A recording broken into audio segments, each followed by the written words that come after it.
This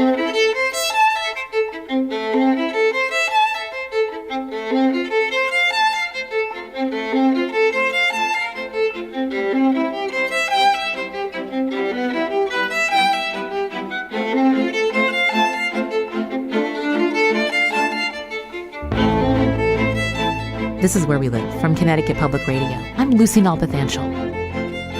You're hearing the song Violin Tsunami, performed by Kaoru Ishibashi, who performs as Kishi Bashi. It's off his most recent album, Omoyari. He'll be performing in Norwalk tonight. We sat down with Kishi Bashi before his Connecticut performance to talk about his unique musical style and to find out what inspires him.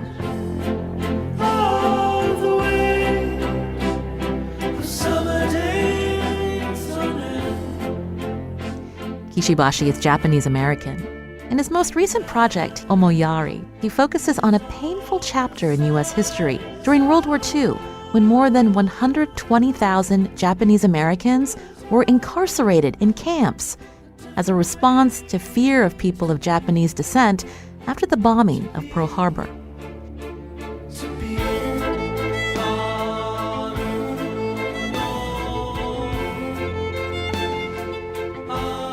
While Kishi Bashi today reflects on what it was like to be Japanese-American during that time, he told me these experiences weren't on his mind growing up in Norfolk, Virginia, where there wasn't a large Japanese population. I guess it kind of kept me isolated because I grew up not really knowing any real ethnic community. So I largely ignored it except for my direct connection through my parents. Growing up, his parents were both academics teaching at Old Dominion University in Norfolk. So I'm a professor's kid. Does that mean they wanted you to be a professor? I think no, but I realized later in life that I have this PhD envy because my dad's Dr. Ishibashi and I'm not. But you have a pretty cool stage name, Kishi Bashi. Yeah, my dad doesn't have a stage name, but he does play sax and he comes sits in with me sometimes. So when did you start getting involved with music? I started Suzuki violin when I was really small. I started when I was 7, and then I kind of just kept it up. I was really into music for as long as I can remember. And were you pretty good about practicing, or is this something that your parents had to remind you to do? I don't think you can find anybody who actually liked practicing violin necessarily, but I did practice, and I kind of kept it up because I liked it. And now the violin is your instrument of choice, although you have an interesting way of performing. We're going to get to that in just a little bit. But tell me about your violin. Some violinists have instruments that date from generations ago. Tell us about your instrument. I have this thing called a Stradivarius copy. And basically, what a lot of people don't understand is this modern shape of the violin is actually pretty much a copy of a Stradivarius because everybody just loved the sound of it. And I have a normal instrument that I use, but I amplify it through various means. Well, when people think of classical music, they get a certain perception in mind, but you really started experimenting with making music on the violin. Tell us about how you started experimenting and what kind of music are you drawn to? Well, in high school and into college, I got into jazz violin, swing violin, and there's a huge tradition there. So I got into improvising, and I think from then I realized that the violin has such potential to be something that you can be expressive in. And so I definitely went through a phase of improvisation. And then I later started writing songs and started writing violin into my songs. Mm. And I understand that you were involved with the gypsy jazz scene. Describe that.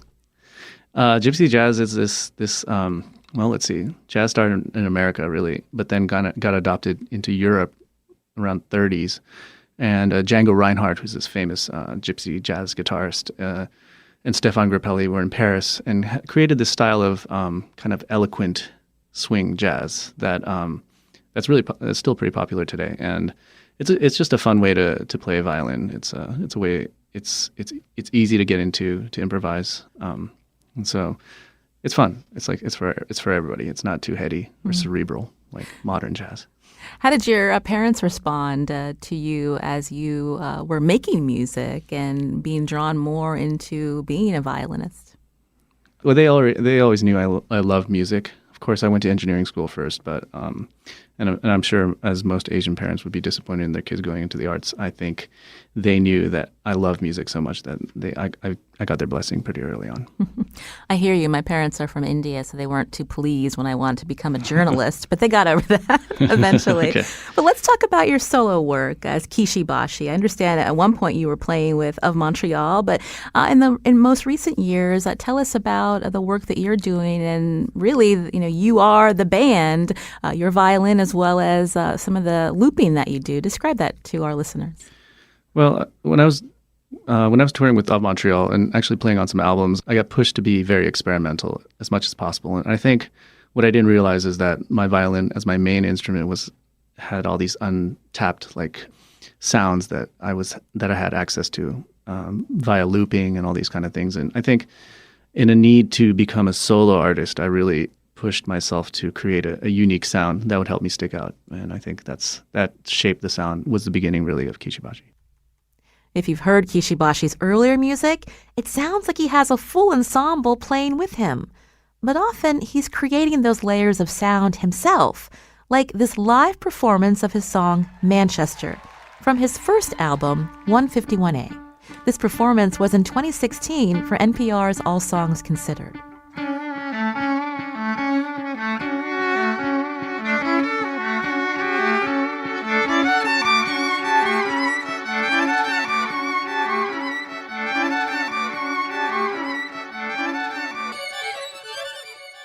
So Kishi Bashi, tell us what we heard there.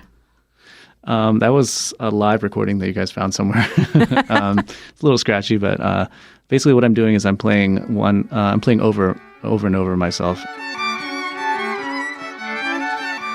And then at a press of a button, I'm double speeding it to turn it into this kind of crazy frenetic sound that actually is kind of exciting to me, and that's how I usually write the songs, and I'll start singing over it.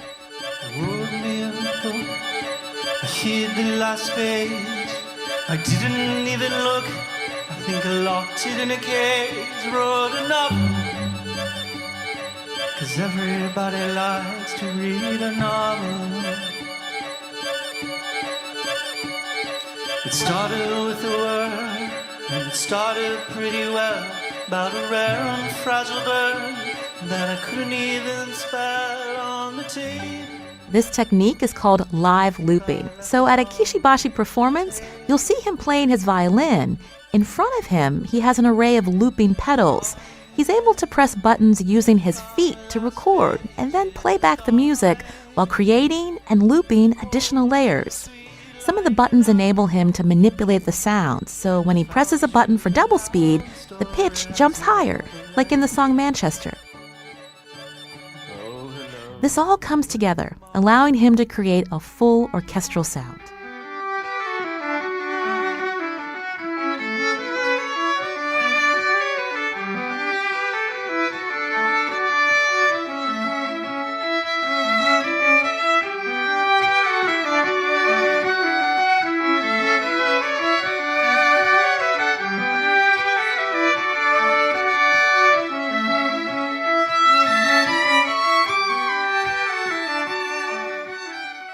It's kind of a stage performance aesthetic in that, look, I'm just one guy up here just doing all this by myself, and I think it kind of helps the audience. It adds a dimension to the audience in that it's a human feat, to be making these large sounds through one string.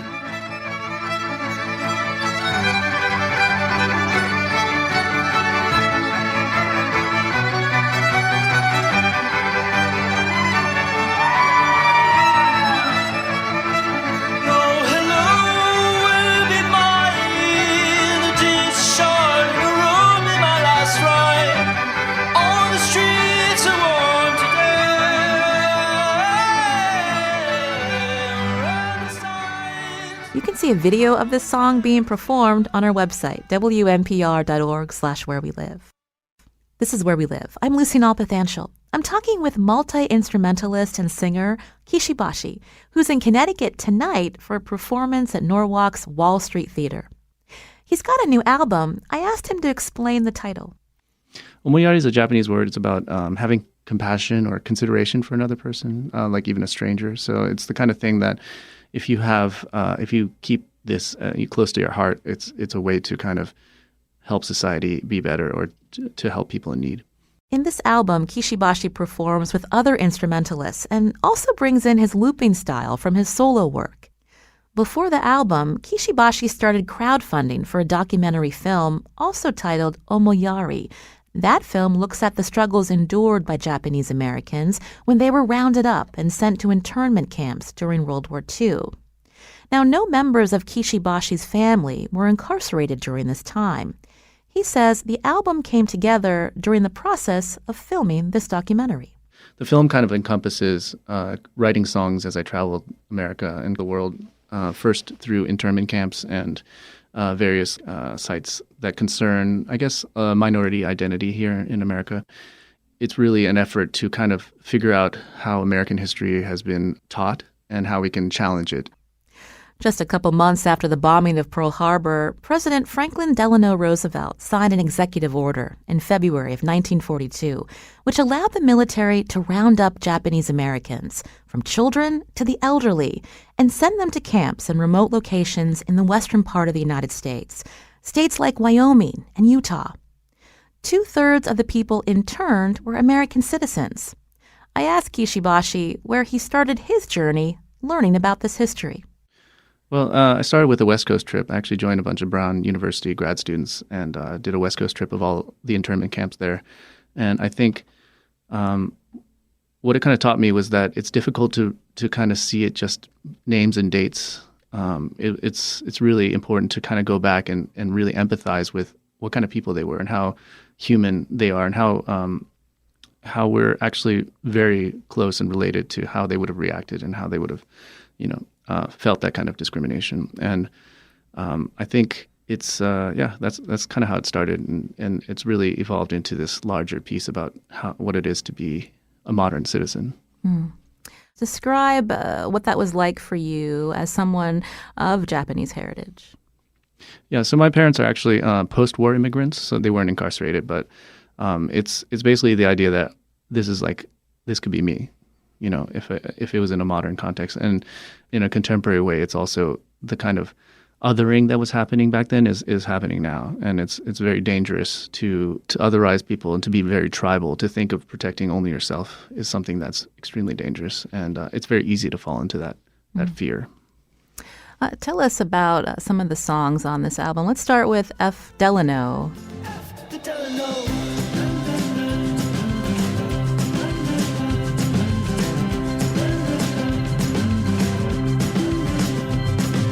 Named of the leader who favored a nation after his own.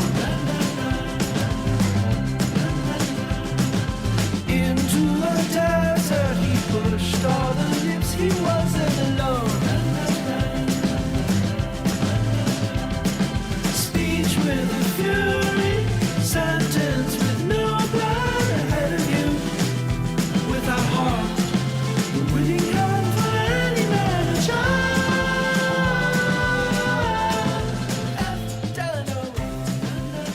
F. Delano is about Franklin Delano Roosevelt, who was an interesting character because he was a hero to an entire generation of Americans. He brought America out of the Great Depression. He created all these social programs that we still depend on, and the Allied victory. And I think, but for an entire civilian ethnic Japanese population, he was the leader who failed to protect them, and they consequently got incarcerated because of him. He signed the order.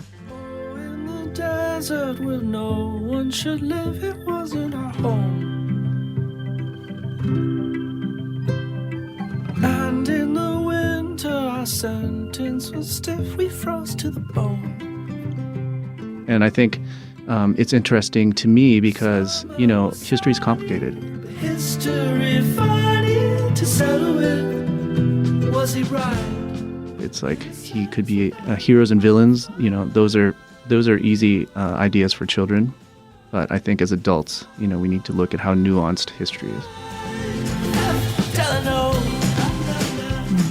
It's interesting because, as you know, now there are certain towns and campuses that are trying to reconcile figures from the Civil War and whether there should be monuments. And, it's easier to vilify, generals like Robert E. Lee or former presidents like Andrew Jackson. But FDR, primarily, people see him in a good light, unless, as you mentioned, you have Japanese heritage and you think about his role in sending Japanese Americans to internment camps.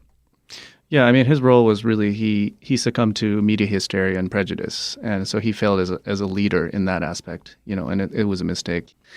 I live in the South, and I think Confederate statues they're all around us, and it's an interesting thing because it's like, do you want to hide these characters or do you want to talk about what they were and what it meant in that context? And I think the most important thing about all these things is to keep talking, so that we understand and we're grateful for how much better it is now and how much better it can be. When you were also talking with people who had a connection to the internment camps, again, this is something that your parents and grandparents did not experience, but you set out to do research and speak to survivors. What did they tell you? Well, it's interesting. If they're about 80 years old and still talking about it, they're actually children in the camps. And it's interesting because they actually had a great time in the camps because they're just hanging out with their buddies and they don't have to listen to their parents because they're locked up, So, and if they're in their 90s, they were adults. If they were an adult back then, it was really humiliating because it's their home, their leadership of the country that they called their home failed them, and locked them up. So it's kind of interesting to understand that a lot of these people were very, very young, and they were also mostly the people who really brought up this issue were actually born in America, as opposed to like there's a whole population that was actually very Japanese and really caught between the two countries. And I think it's a biculturalness that really forced them to remain silent. That's Kishi Bashi, a multi-instrumentalist and singer.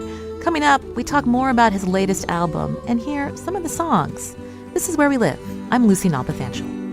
Faithless and mystic, faint as can be. Penny rabbit floated fast, landed his bosom on the shore. Many others failed before.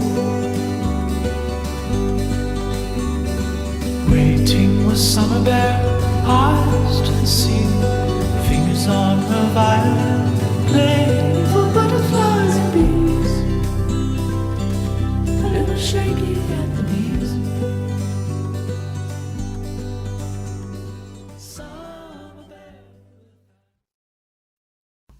This is Where We Live from Connecticut Public Radio. I'm Lucy Nalpathanchel.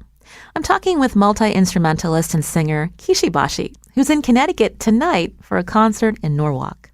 Earlier, I asked him about the inspiration behind his latest album, Omoyari, which focuses on the way Japanese Americans were treated during World War II. As part of his creative process and research, Kishi Bashi visited the internment camps where Japanese Americans were incarcerated. One of the songs on his album is called Theme from Jerome, which is based off his visit to the Jerome War Relocation Center in Arkansas. Yeah, there are two in Arkansas, and this is one that I visited, and I actually wrote that song, or the melody, when I was there.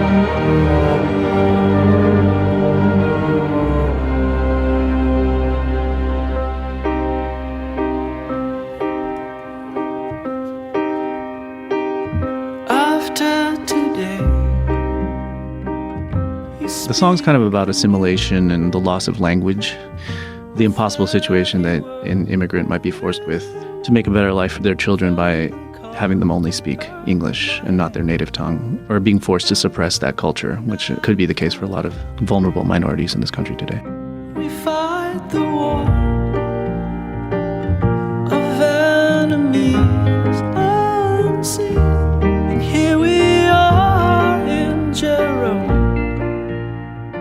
Now, how often are you using Japanese in your lyrics, Kishi Bashi? I used to sneak it in just as a musical instrument, but I think now that I'm a little bit more comfortable with my identity, I'm actually straight up singing in Japanese. Mm.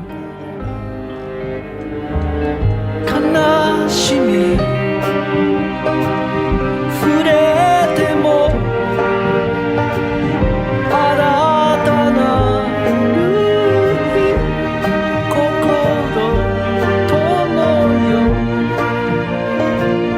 忘れて These words today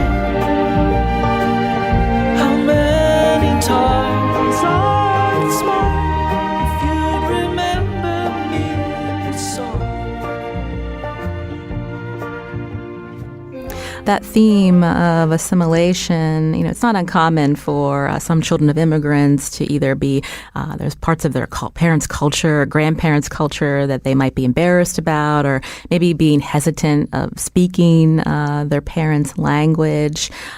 Is that something that you also struggled with growing up? Yeah, it's kind of about being a minority in this country, and it's difficult to explain if you're not, but it's just always being somewhat insecure about some aspect of your life. And I think when I was growing up, there's Asian slurs, sure, but I haven't heard one in a couple decades against myself. So I feel like it's getting better for Asians, East Asians, or some of us. In Japan, there's a lot to be proud of, from being from Japan, because there's a lot of manga and the food. Everybody eats sushi, and Japan's on the bucket list of everybody here. So it's not that embarrassing to be from Japan. But there's other countries where children face discrimination all the time because they're from there, and it's a very it's a parallel that I see a direct connection to. And when they sleep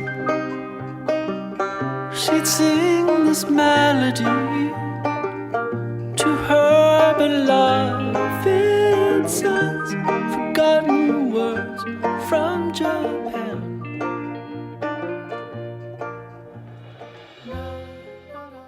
Kishi Bashi also brings up memory. Not only how we remember the events happening around us, but also our personal experiences, how we remember our loved ones, like in his song Marigolds.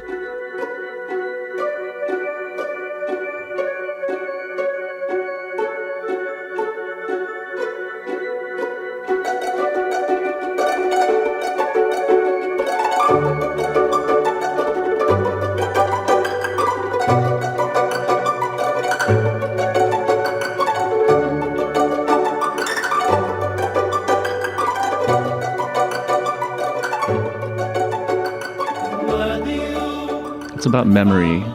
Marigolds is, of course, the flower that they use in Day of the Dead in Mexico, and I think the idea is that the memory of people really disappear when you forget about them. And I think to not remember where you're from or where your relatives are, or your ancestors, and the sacrifice they made for you is something that it should always be honored. And that's also the part about remembering history. I wish that I had met you when your heart was safe to hold, when you were simple and fancy in that field of marigolds.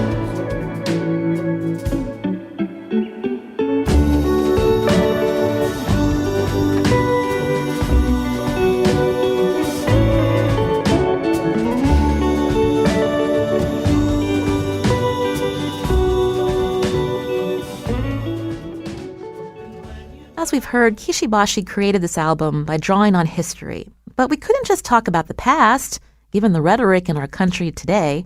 Before he became president, one of the proposals Donald Trump campaigned on was a Muslim ban, or, quote, a total and complete shutdown of Muslims entering the United States.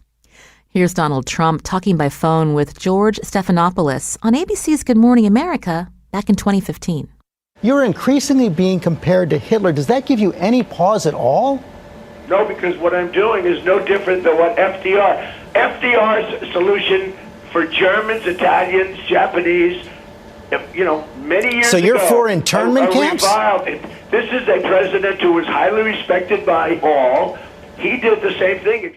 After he became president, Trump would go on to issue an executive order that prohibited travelers from entering the U.S. if they came from certain Muslim-majority countries.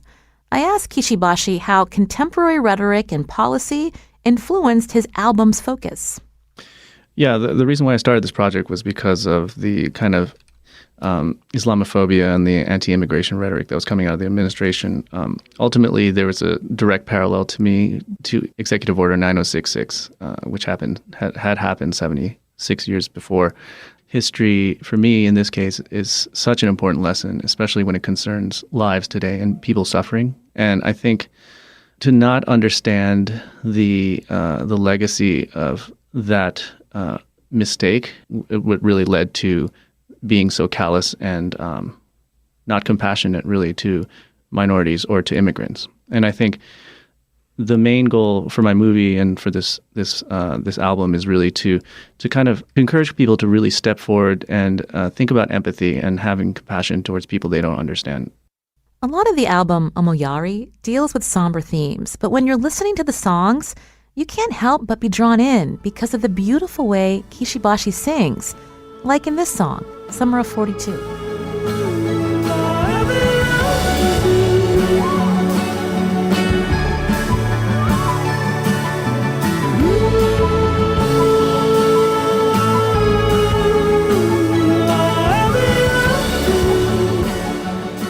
Yeah, Summer of 42 is a fantasy about falling in love in a camp and then going off to war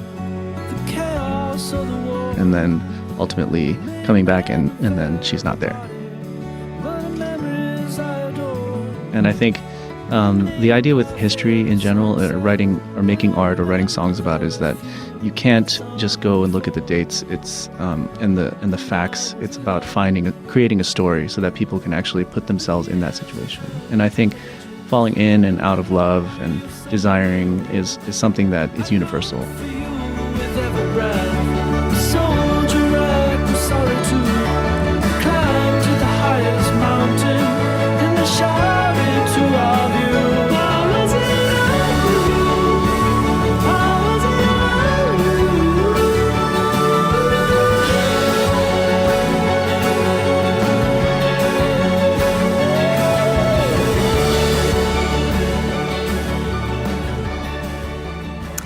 In 2019, why is it relevant to focus on this part of our history? What do you want people to think about when they're listening to your album? I want people to be especially grateful for how much better society has become, and also how constantly better we are always becoming and trying to become. And I think, World War II was a terrible time for almost everybody. And I think to be able to survive that and to create again and to become a new society and to always become better is something that actually really I find inspiring personally. So I think that's kind of what I've injected into this album. I understand you have a family, a daughter. What message do you send to her about the future and, again, remembering history, but also moving forward and treating everyone with respect?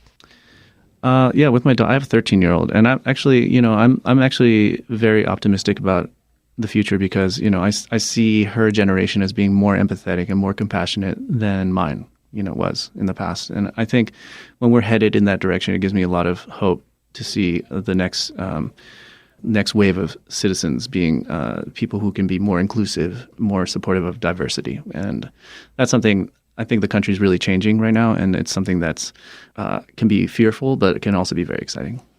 I've been speaking with Kishi Bashi, a multi-instrumentalist and singer from the studios at WUGA in Athens, Georgia. His newest album is Omoyari. Kishi Bashi, it was a pleasure. Thanks so much for joining us today. Thank you. Thanks for having me. More information about Kishi Bashi's performance tonight in Connecticut is at WNPR.org/where we live.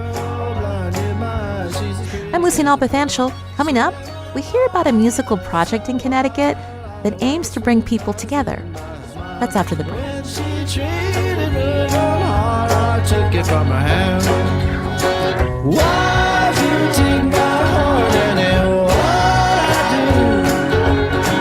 Why'd you take my heart and all you left me was a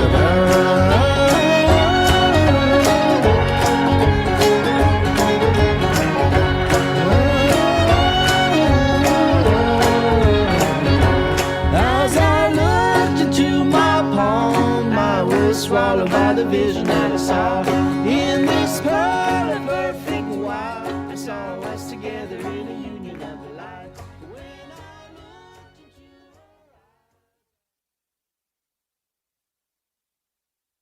into This is Where We Live from Connecticut Public Radio. I'm Lucy Nalpathanchel. Coming up on Monday, Election Day is also coming up. That's Tuesday, November 5th. On the next Where We Live, we check in with reporters and analysts around the state about the races happening in Connecticut cities and towns. The big question is, who will turn out to vote and why? We want to hear from you. That show on Monday. Now, we're continuing our focus on music. Joining me now are two Connecticut musicians to tell us about their choral project. First, Sarah Kuffold, Artistic Director of the Voices of Consinity Choir and the Consinare choral community in Eastern Connecticut. Sarah, welcome to Where We Live. Thank you. I'm so happy to be here. Also with us is Liz Bologna, a professional singer, and she's also a music and art advocate. We like people like you, Liz. She's the Executive Director of the Women Composers Festival of Hartford and also a member of Voices of Consinity. Liz, thanks for coming in. Thanks so much, Lucy. I wanted to start with Sarah. We actually met you at our Where We Live coffee break in Willimantic, and we learned about your choral community. I described you also as the Artistic Director of Voices of Consinity. So tell us about this community that you've helped create. Absolutely. I really love that music has an opportunity to bring people together. And I thought one way that we could do that is to build community in our own community. And so we created 3 choirs that have a chance to meet the community in different ways. So we have a women's chorus that's open to all self-identified women, and it has a tandem children's chorus, and that works in the same building, the same time, so that women have an opportunity to engage in the choral singing and they can have their child also engage at the same time. It adds a little bit more accessibility. And flexibility. Absolutely. We have to be flexible as musicians, absolutely. And then we have a component that meets with the community by bringing really artfully created choral music that they can listen, engage, and learn a little bit more about choral music in a way that's accessible, not just financially, but we're also working on making it accessible socially and in other ways. Talk more about when you were thinking about trying to bring people together. Just personally, what were some of the catalysts for you to think about, maybe it would make sense to have this community chorus of women, bonding and having time for themselves? Well, it actually started about 10 years ago when we moved to Connecticut. And I was a mother of 3 very, very young children, and we didn't have any family or any friends that lived here. And it was really hard. And I knew I wasn't going to be working with such young children for a couple of months. And I thought, I just want to get out and sing. And so I had called a couple local choirs, and not one of them had space for a female singer. And I just remember feeling a little despondent. And so fast forward 10 years when I was in a place where, actually it wasn't quite 10, it was about 8 years ago. And I wanted to do something for women after the 2016 election. I wanted a way to empower women and give women a place to share their voice and their worries, their concerns, and just be submersed in a place that was supportive. And I thought, well, a women's choir is the perfect place for that. And any woman who calls and asks if there's a space, I'm going to say, yes, there is. Suppose there's not a spot for you. And one of the women in your community is Liz Bologna, again, who's a professional singer and a member of Voices of Consinity.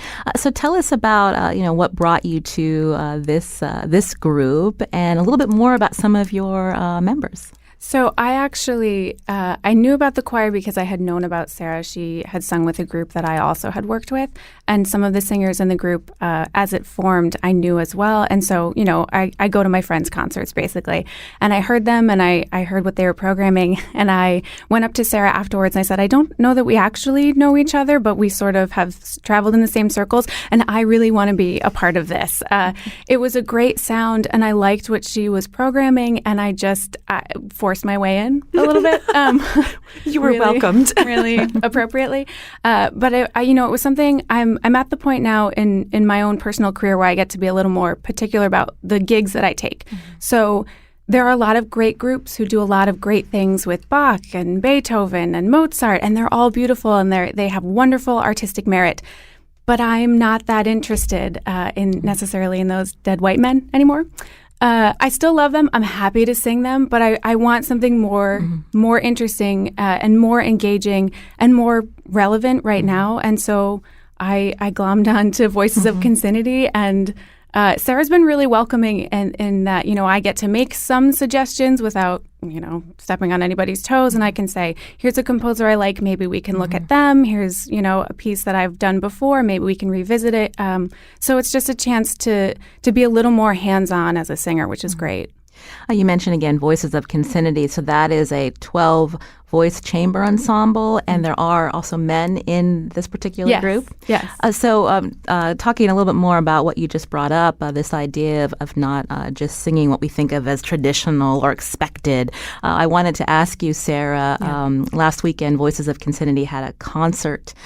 Tell us about, the title was Old, New, Borrowed, and Long Overdue, an interactive tour of choral music by exploring the footnotes. So tell us more about that idea, and who did you actually sing?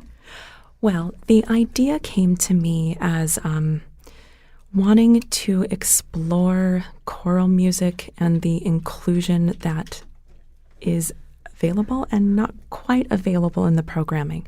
Liz said something about a lot of white European music being programmed in our state, and that is a lot of the concerts that I sing in, actually, and hear about. And so I thought, well, what if we bring up this idea of why, historically, has it been that way? And some people have been relegated to the footnotes, and why were they there? And it isn't so much a performance that talks about or just showcasing these people. I want it to compel people to think about, why were these people relegated to the footnotes, and how come we don't hear them performed in our state?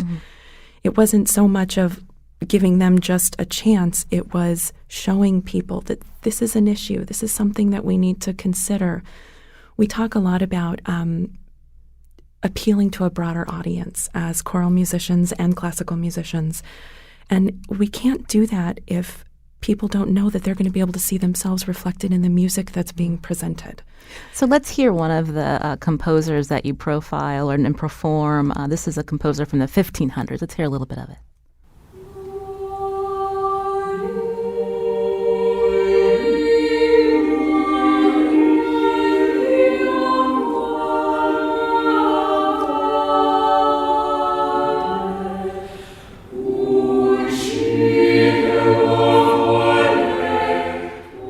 So Sarah, tell us about this composer. Who was she? It was Maddalena Casulana, and she is from the 1600s. And what's really interesting about this piece is it's a madrigal.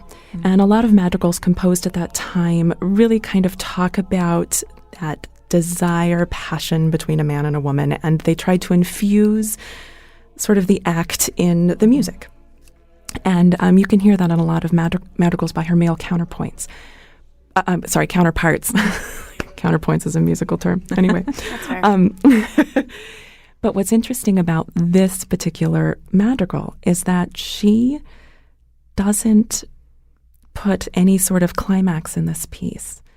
And it seems that she's sort of showing the inequality that's between a man and a woman, and it seems like they're fighting back and forth, and then it slowly just resolves to an end of where perhaps they've come into agreement, as opposed to one has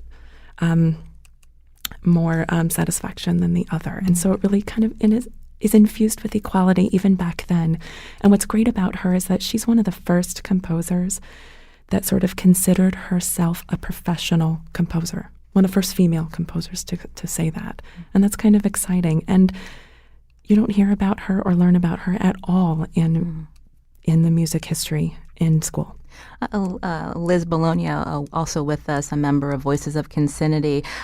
In your career, is that true? When was the first time that you heard her music? Oh my gosh. For Casulana, it's probably in the last year, to be honest. I was woefully uninformed when it came to women composers. And what's really sad to me is that I didn't even think about it. I'm used to the classical Western canon, and you go through music history and you hear about the same, Handel and Haydn and all these great men. And you hear about Hildegard because she's sort of known as the first woman composer. She's just sort of sprinkled in a little bit, but there was so much that I was missing. And there's so much that I'm still missing that I like that Sarah's able to pull out all these different composers that I've never heard before. And yes, I feel a little bit ashamed for not knowing them, but it's more exciting that now I can then bring them to the audience and to other audiences and say, hey, there's this person. She's been left out. Let's do more for her. You're listening to Where We Live as we talk about this effort in Connecticut, Consanare choral community. I don't want to mess that up. In Eastern Connecticut, Sarah Koffold with us, the artistic director, and Liz Bologna, who's a professional singer, a member of Voices of Consinity, one of these, I guess, branches of the work that you're doing, Sarah. So when people heard that song performed, how did the audience react? I'm not quite sure. We had given a really wonderful sort of preface to all of our songs just to kind of, again, build that accessibility. We wanted the information provided to the audience to be something that they could attach themselves to, as opposed to something that would have been put in a musicology textbook. And so I think people were able to listen to it a little bit more critically.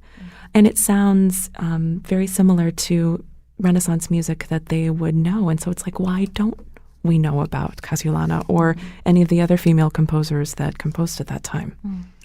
Liz, as you're singing, do you take note of how people are responding in the audience? Oh, that's an interesting question. Sometimes yes, and sometimes no. I try not to think too much about what I'm getting back from the audience because a lot of times, choral music is not really an interactive kind of thing, that people come to a concert and there's that fourth wall. They sort of, the performers are up there on a platform. I'm here in the audience. There's a disconnect. But when you do something, and Casulana is a little inaccessible still because it's like, oh, that's that old style, like, okay, whatever. But when we do more contemporary composers like Esmail or Dale Trembor, you have a chance to, it's more exciting for the audience that there's this living component to it, that it's living and breathing in front of you. And I'm going to, particularly for Tarakita, I'm going to smile all the way through that one because it's just a lot of fun. That one you get a lot of audience reaction from. That's a good transition because we wanted to talk about some of the contemporary composers that you are incorporating in your concerts. You mentioned Rina Esmail. Let's hear this particular song.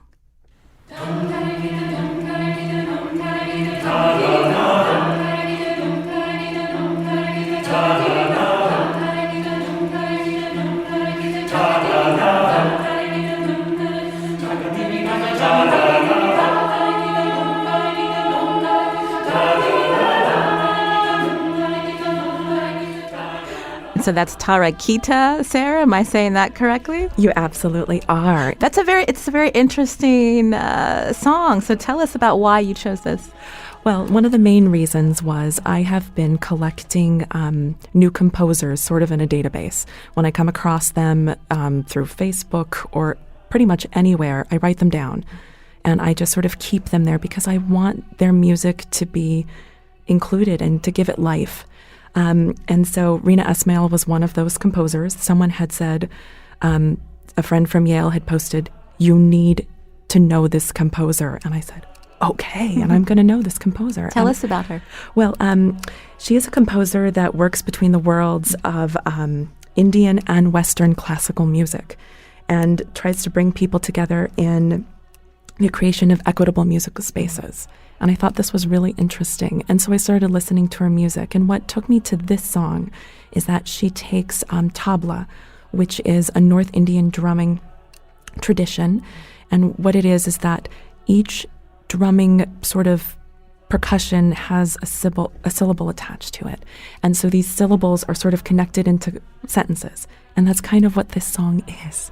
It's all of these syllables connected, and it goes in between different voices. So there's different voices doing different drumming sentences. And it's just kind of exciting and interesting and vibrant and not something at a usual classical concert. No. Yet that was the one who my husband, who is not a musician, he went, that one's my favorite. He's like, I loved it. And I think part of it is that it gave us a chance to kind of sing together and interact as singers because all the different parts are coming up. And it was just kind of a neat song. Liz Bologna, you mentioned earlier that when people go to concerts, often it's not interactive. So tell us more about when you performed at this particular concert. I'd asked you how audience reacted, but also part of one of your goals is maybe to take that wall down so that people feel more comfortable coming to your performances and being part of that experience. Absolutely. So one thing that we've done with this concert that Sarah instituted was that each of the singers was going to introduce one of the given pieces, which as singers, we don't always love, to be honest. There's yes, we're performers and I'm happy to sing for you. And then to speak in front of a group of people is a whole other thing. But it's really nice because it does show hi, we're human, actual breathing people in front of you that are doing this live and in the moment. The other thing that I like is that, it taught me about the piece. And then I also get the chance to say, here is why it's great. I got to introduce Melissa Dunphy's O Oriens, and I know Melissa Dunphy from Twitter, so it was sort of cool to be like, oh my gosh, here's this piece from this really interesting person.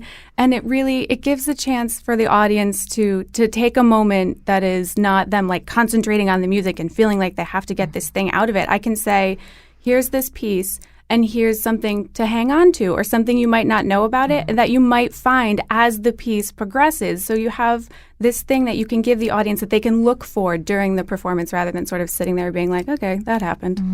Well, you've piqued our listeners' interest. We got a tweet from a listener who says she's very much enjoying this conversation. She's embarrassed to say that she didn't realize there were female composers so early on in history. Yes. So going on to write, I assume they weren't allowed to compose because of social norms. Thank you for bringing this to my attention, Sarah. Wonderful.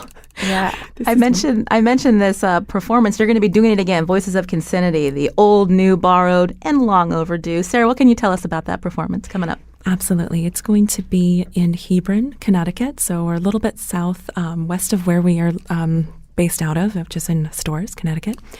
And it will be at St. Peter's Church in Hebron on November 22nd, Friday at 7 p.m., and the part of the concert that I'm really enjoying exploring, this is an interactive component, which is a complete experiment.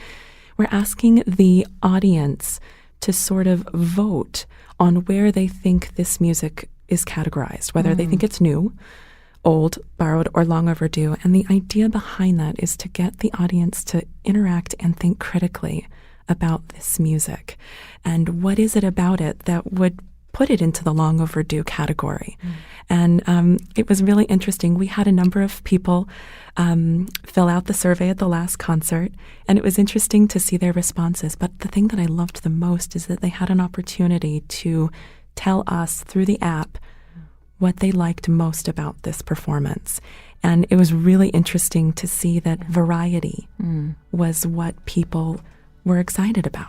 Well, we'll have more information about that upcoming performance on our website, WNPR.org/where-we-live. Liz Bologna, I mentioned you're also executive director of the Women's Composers Festival of Hartford. That's going to be coming up this spring. I'd love to have you back to talk about that with us. Yeah, I'd love to be here. Thank you.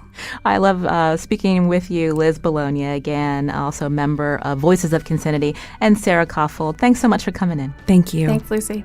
Today's show, expertly produced by Carmen Baskoff, especially the first part of our show with our interview with Kishi Bashi. I'm Lucy Nalpathanchel. Thanks for listening and have a great weekend.